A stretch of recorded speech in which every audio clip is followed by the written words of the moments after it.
اس کے علاوہ بین الاقوامی معیار کے شیل اور ماسک ان کے پاس تھے۔ اٹک میں ہماری پولیس غیر مسلح تھی اور کوئی بھی مظاہرین زخمی تک نہیں ہوا۔ تقریباً 700 لوگ گرفتار ہیں۔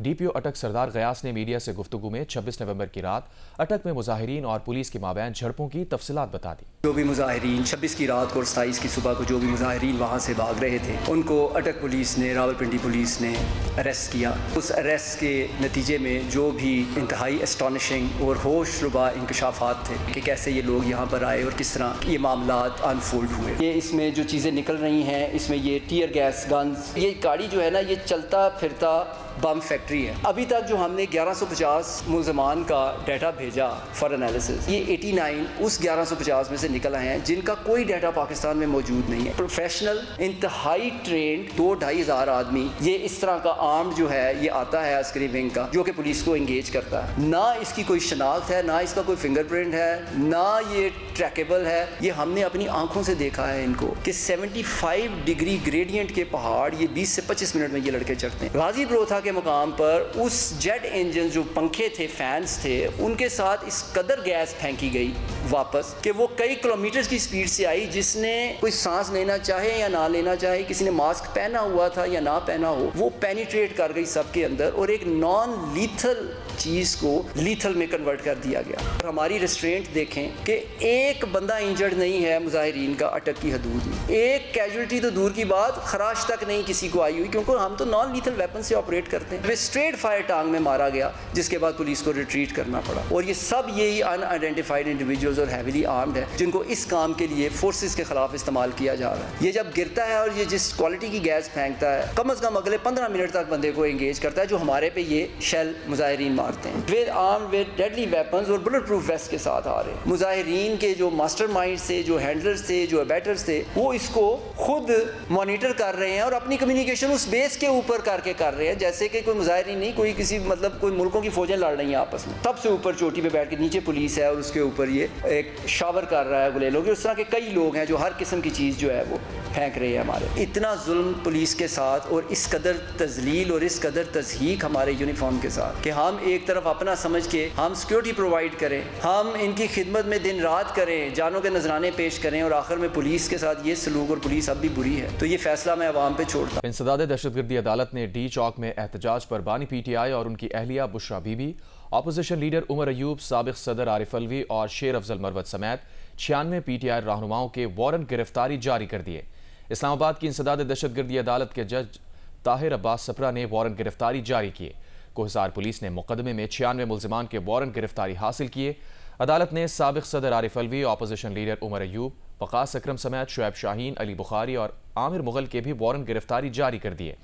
دیگر رہنماؤں میں شیر افضل مروت، خالد خورشید اور فیصل جاوید بھی شامل ہیں۔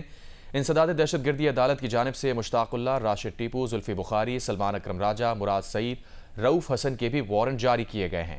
عدالت نے ایم این اے عبداللطیف، فاتح ملک، علی ناصر اور صوبائی وزیر ریاض خان کے بھی وارنٹ جاری کیے۔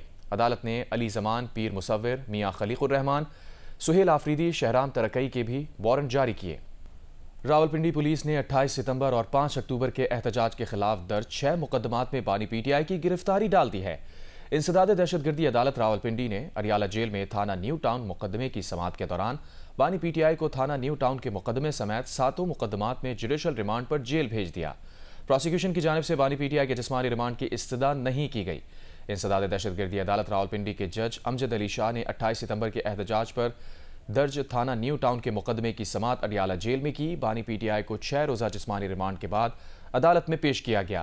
اسپیشل پبلک پروسیکیوٹر نوید ملک اور ظہیر شاہ ٹیم کے ہمراہ عدالت میں پیش ہوئے، جبکہ بانی پی ٹی آئی کے وکیل محمد فیصل ملک عدالت میں پیش ہوئے۔ پروسیکیوشن ٹیم کی جانب سے بانی پی ٹی آئی کے مزید جسمانی ریمانڈ کی استدعا نہیں کی گئی۔ البتہ راولپنڈی پولیس نے بانی پی ٹی آئی کی 28 ستمبر اور 5 اکتوبر کے احتجاج پر درج دیگر 6 مقدمات میں گرفتاری ڈال دی ہے۔ تھانہ نیو ٹاؤن مقدمے سمیت 7 مقدمے میں عدالت نے بانی پی ٹی آئی کو جوڈیشل ریمانڈ پر جیل بھیج دیا۔ اب اریالہ جیل میں بانی پی ٹی آئی کا سیل تھانہ نیو ٹاؤن کے بجائے اریالہ جیل انتظامیہ کی تحویل میں ہے۔ P T I fake news کا شکار، سیاسی کور کمیٹی میں اسد قیصر سے متعلق 6 فیک نیوز شیئر کی گئیں۔ پاکستان تحریک انصاف کی سیاسی اور کور کمیٹی فیک نیوز کا شکار ہو گئی۔ پارٹی ذرائع کے مطابق اتوار کو کور کمیٹی گروپ میں فیک نیوز شیئر کی گئی۔ کور کمیٹی گروپ میں حلیم عادل شیخ نے اسد قیصر، محمود خان اچکزئی پر حملے کی فیک نیوز شیئر کی۔ پارٹی ذرائع کا کہنا تھا کہ حلیم عادل شیخ نے خبر پر پارٹی سے رائے طلب کی اور تشویش کا اظہار کیا۔ سماویہ طاہر نے بین الاقوامی میڈیا کو بانی پی ٹی آئی سے ملنے کی اجازت کی خبر شیئر کی اور انہوں نے فیک نیوز شیئر کرتے ہوئے اسے کامیابی قرار دیا۔ پارٹی ذرائع نے بتایا کہ پارٹی گروپ میں قاسم خان سوری کے بانی P T I Imran Khan کی جیل سے منتقلی کا ٹویٹ شیئر کیا گیا۔ علی محمد خان نے ایسے ٹویٹ کو فیک قرار دیتے ہوئے سیاسی کمیٹی اور قائدین سے مشاورت کا کہا۔ پارٹی قائدین کا موقف ہے کہ فیک نیوز پر مبنی بیانات سے پارٹی کو نقصان پہنچ رہا ہے۔ اسد قیصر سے متعلق ایک ہفتے میں 6 فیک نیوز شیئر کی گئیں۔ اس حوالے سے اسد قیصر کا کہنا تھا کہ مجھے سمجھ نہیں آ رہی یہ فیک نیوز کہاں سے اور کیوں جاری ہو رہی ہیں۔ Chairman peoples party Bilawal Bhutto Zardari کی سینیٹر فیصل واڈا سمیت اہم ملاقاتیں، ملکی سیاسی صورتحال سمیت اہم امور پر تبادلہ خیال کیا گیا۔ پاکستان پیپلز پارٹی کے چیئرمین بلاول بھٹو زرداری سے سینیٹر فیصل واڈا نے زرداری ہاؤس میں ملاقات کی، جس میں ملکی سیاسی صورتحال سمیت ملک میں نفرت اور تقسیم کی سیاست سے پیدا ہونے والے بحران سے متعلق بات چیت کی گئی۔ وزیر اعلیٰ پنجاب مریم نواز کی زیر صدارت Punjab enforcement and regulatory authority کا پہلا باضابطہ اجلاس ہوا، جس میں اتھارٹی کے قیام، تعیناتیوں، قواعد و ضوابط اور دیگر امور کی منظوری دی گئی۔ مریم نواز نے پیرا میں تعیناتیوں اور بھرتیوں کے لیے شفافیت اور میرٹ یقینی بنانے کا حکم دیا، مانیٹرنگ کا مؤثر نظام وضع کرنے کی ہدایت کی۔ وزیر اعلیٰ پنجاب کی زیر صدارت اجلاس میں Punjab enforcement and regulatory authority کا 3 ماہ میں فنکشنل کرنے کا ہدف دیا گیا۔ انہوں نے پیرا کے آپریشن اور پروسیجر اینڈ ریگولیشن 2024 کا جائزہ لینے کے لیے خصوصی کمیٹی قائم کر دی۔ اجلاس میں پیرا سے متعلق کمیٹیوں کے قیام کے علاوہ ہیڈ کوارٹرز، ڈویژن، ڈسٹرکٹ اور تحصیل سطح پر بھرتیوں، تبادلوں اور ڈیپوٹیشن پالیسی کی منظوری دی گئی۔ اجلاس کو بتایا گیا کہ ہر تحصیل میں sub divisional enforcement officer, investigation officer, senior sergeant اور سارجنٹ تعینات کیے جائیں گے۔ پاکستان میں تاجکستان کے سفیر شریف زادہ یوسف طور اور مشن کے نائب سربراہ سعید جان شفیعف نے وزیر مملکت اور وزیر اعظم کے معاون خصوصی برائے ڈیجیٹل میڈیا فہد ہارون سے ان کے دفتر میں ملاقات کی۔ ملاقات میں میڈیا اور ڈیجیٹل میڈیا کے بدلتے ہوئے منظرنامے پر تبادلہ خیال کیا گیا اور ان شعبوں میں موجود مواقع اور چیلنجز پر اپنے خیالات کا اظہار کیا۔ ملاقات میں باہمی دلچسپی کے دیگر موضوعات جیسے کاروبار اور ثقافتی تعاون پر بھی بات چیت ہوئی۔ دونوں فریقین نے ان شعبوں میں دو طرفہ تعلقات کو مضبوط بنانے کی اہمیت پر زور دیا۔ فہد ہارون نے عوامی مباحثے کو تشکیل دینے میں ڈیجیٹل میڈیا کی بڑھتی ہوئی اہمیت پر روشنی ڈالی اور ڈیجیٹل مسائل جیسے فیک نیوز کا مقابلہ کرنے اور ڈیجیٹل تقسیم کو کم کرنے میں پاکستان کی کوششوں کو اجاگر کیا۔ خصوصی افراد کے عالمی دن کی مناسبت سے آج کونسل آف پاکستان کراچی میں سیمینار کا انعقاد کیا گیا۔ ماہرین نے کہا کہ ملک کے تمام اداروں اور کارپوریشنز کو خصوصی افراد کی تعلیم اور روزگار کے لیے مل کر کام کرنا چاہیے۔ رپورٹ کر رہے ہیں زمار جوکھیو۔ دی سرکل کیئرنگ فار چلڈرن کے تحت سیمینار میں خصوصی افراد کی تعلیم اور روزگار سمیت مختلف موضوعات پر گفتگو کی گئی۔ رکن سندھ اسمبلی ندا کھوڑو مہمان خصوصی تھیں، جبکہ تقریب میں گروپ مینیجنگ ڈائریکٹر جنگ گروپ شاہ رخ حسن، سابق وفاقی نگراں وزیر صحت ڈاکٹر ظفر مرزا اور سابق خاتون اول سمینہ الوی سمیت مختلف شخصیات نے شرکت کی۔ خصوصی افراد کے لیے کام کرنے والی مختلف سرکاری تنظیموں نے اپنے کام کے متعلق بریفنگ دی۔ ڈاکٹر ظفر مرزا نے پبلک پرائیویٹ پارٹنرشپ پر زور دیتے ہوئے کہا کہ خصوصی افراد کی بہتری کے لیے ضروری ہے کہ پرائمری ہیلتھ کیئر کی سطح پر کام کیا جائے۔ بہت سارے ادارے بہت متاثر کن کام کر رہے ہیں پاکستان میں۔ ضرورت اس چیز کی ہے کہ یہ ایک تو مل کے آپس میں کام کریں اور دوسرے جہاں جہاں بھی موقع ملے گورنمنٹ کے ساتھ مل کے پبلک پرائیویٹ پارٹنرشپس کی صورت میں کام کریں۔ سیمینار میں خصوصی افراد سے متعلق جامع ترقی کے لیے حکمت عملی پر ایک پینل ڈسکشن بھی ہوئی، جس میں مختلف شعبہ زندگی سے تعلق رکھنے والے افراد نے اپنا نقطہ نظر سامنے رکھا۔ گروپ مینیجنگ ڈائریکٹر جنگ گروپ شاہ رخ حسن نے کہا کہ میڈیا سمیت تمام اداروں کو اس میں اپنا کردار ادا کرنا چاہیے۔ جو ورڈ ہے ڈسیبلٹی، اس کو ہٹا دینا چاہیے۔ ان سب کو وہ اسپیشلی ایبلڈ ہیں اور ان کے اندر اگر قدرت نے ان کو ایک فیکلٹی کم دی ہے تو بہت ساری فیکلٹیز زیادہ دی ہیں۔ اور آج ہم نے دیکھا جو بچے جو 7 سال کی عمر تک بول نہیں سکتے تھے، ان کی ٹریٹمنٹ کے بعد انہوں نے قرآن شریف کی قرأت کی فلالیس۔ انہوں نے آ کے ڈاکٹر ظفر مرزا کو انٹروڈیوس کیا بریلینٹلی۔ اس کا کیا پتہ چلتا ہے؟ اس کا پتہ چلتا ہے کہ اللہ تعالیٰ نے، قدرت نے ان سب کو بہت ہنر دیے۔ مہمان خصوصی ندا کھوڑو نے حکومت کے اقدامات پر روشنی ڈالتے ہوئے کہا کہ خصوصی افراد کی شمولیت ایک پالیسی کی بات نہیں بلکہ ایک بنیادی حق ہے۔ کیمرامین عدنان زیدی اور سرور رضا کے ساتھ زمار جوکھیو، جیو نیوز، کراچی۔ آج کونسل پاکستان کراچی اور جیو گروپ کے اشتراک سے منعقد ہونے والی 17ویں عالمی اردو کانفرنس کا آغاز 5 دسمبر سے ہوگا۔ 4 روزہ کانفرنس کی تیاریاں جاری ہیں۔ آج کونسل کراچی کی عمارت کو شعراء، ادیبوں اور نامور شخصیات کے بینر سے مزین کر دیا گیا ہے۔ 4 روزہ 17ویں عالمی اردو کانفرنس کی تیاریاں عروج پر ہیں۔ اس سلسلے میں آج کونسل کراچی کی عمارت کو شعراء، ادیبوں اور دانشوروں کے بینر سے سجایا گیا ہے۔ کانفرنس میں مشاعرہ، قوالی، کتابوں کی رونمائی اور مختلف موضوعات پر نشستیں منعقد ہوں گی۔ ان میں ماحولیات، کھیل، ادب اور میڈیا جیسے موضوعات شامل ہیں۔ مشہور شعراء، ادیب، اداکار اور سماجی شخصیات کانفرنس میں شرکت کریں گے۔ ساتھ ہی ماحولیاتی تبدیلی، میڈیا کی موجودہ صورتحال اور اردو ادب کی ترقی جیسے موضوعات پر بھی ماہرین اظہار خیال کریں گے۔ شام کے صوبے حلب میں شامی باغیوں اور شامی فوج کے درمیان جھڑپیں جاری ہیں۔ روسی اور شامی فضائیہ کے باغیوں پر فضائی حملے۔ باغیوں نے حلب میں صدر بشار الاسد کی رہائش گاہ پر قبضہ کر لیا۔ باغیوں کی شیلنگ سے 6 شہری جاں بحق۔ ایرانی وزیر خارجہ عباس عراقچی کی ترک وزیر خارجہ سے ملاقات۔ ترکیہ کا فریقین کو مفاہمت کا مشورہ۔ امریکہ، برطانیہ، فرانس اور جرمنی کا کشیدگی روکنے کا مطالبہ۔ سلامتی کونسل کا ہنگامی اجلاس آج طلب کر لیا گیا۔ دوسری جانب اسرائیلی فوج کے غزہ میں حملے جاری ہیں۔ صہیونی فوج کی جانب سے شمالی غزہ کے محاصرے کو 2 ماہ ہو گئے۔ صہیونی فوج نے گزشتہ 24 گھنٹوں میں مزید 50 سے زائد فلسطینی شہید کر دیے۔ فلسطینیوں کے امدادی قافلوں پر انتہا پسند اسرائیلیوں نے حملے کیے۔ اقوام متحدہ کی امدادی ایجنسی نے کرم ابو سالم کراسنگ سے امداد کی ترسیل روک دی ہے۔ لبنان میں بھی جنگ بندی کے باوجود اسرائیل نے فضائی حملے کیے، جس کے نتیجے میں 1 لبنانی فوجی شہید، 4 افراد شہید ہوئے۔ وسط ایشیائی ریاست جارجیا میں یورپی یونین کے حامی شہریوں کا حکومت مخالف احتجاج چوتھی رات بھی جاری رہا۔ جارجیا کے دارالحکومت میں پارلیمنٹ کے سامنے پولیس اور مظاہرین میں جھڑپیں ہوئیں۔ مظاہرین میں پارلیمنٹ کی عمارت پر پتھراؤ کیا اور پولیس پر فائر کریکر اور آتش بازی کے پٹاخے پھینکے۔